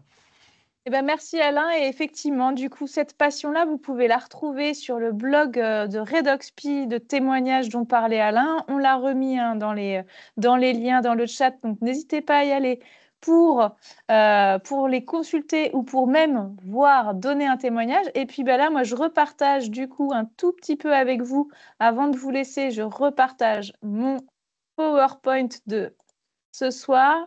Vous pouvez retrouver le replay dès qu'il sera prêt. On le mettra sur le site du Collège doctoral dans l'onglet événements carrière. Ça répond à la question qui a été posée tout à l'heure. Et vous pouvez retrouver tous les replays des Afterwork Voix de Docteur. Donc, si vous avez envie de voir d'autres parcours qui ne sont pas forcément en lien avec les sciences pour l'ingénieur, mais qui peuvent être tout aussi intéressants et qui vous montrent la diversité des possibles après la thèse, n'hésitez pas à aller voir. Et puis, je tiens juste à vous dire que dans cette logique un petit peu entrepreneuriale et d'innovation deep tech, hein, je ne sais pas si tu y seras, toi, avec Ananké, Pierre, mais il y a un événement à venir. Si ça vous intéresse de tout savoir sur la deep tech et sur le montage de start-up deep tech, les acteurs autour de l'écosystème de la deep tech, n'hésitez pas à vous rendre le 16 octobre sur le campus dijonnais. Je vais remettre le lien ou si Nicolas, tu peux remettre le lien, ça s'appelle le Deep Tech Tour. Vous avez peut-être reçu l'information par mail. C'est valorisable dans votre plan individuel de formation. Logiquement, votre école doctorale pourra vous valoriser ces heures passées en direct sur le campus dijonnais. Donc, n'hésitez pas à vous inscrire. C'est le 16 octobre, donc c'est bientôt. Donc, voilà, je fais un petit peu de pub là-dessus. Et puis, j'arrête le partage. Et il me reste à vous remercier toutes et tous pour votre présence et particulièrement aussi nos intervenantes et nos intervenants. Donc, dans l'ordre de mon trombinoscope, je remercie très, très sincèrement Pierre, Alain, Camille et Élodie et bien sûr Nicolas hein, qui était présent et qui est en partenariat sur cet événement. Merci beaucoup pour votre partage, merci beaucoup pour vos témoignages, votre expérience. J'espère que ça aura inspiré nos participantes et nos participants. Et je vous souhaite à très bientôt.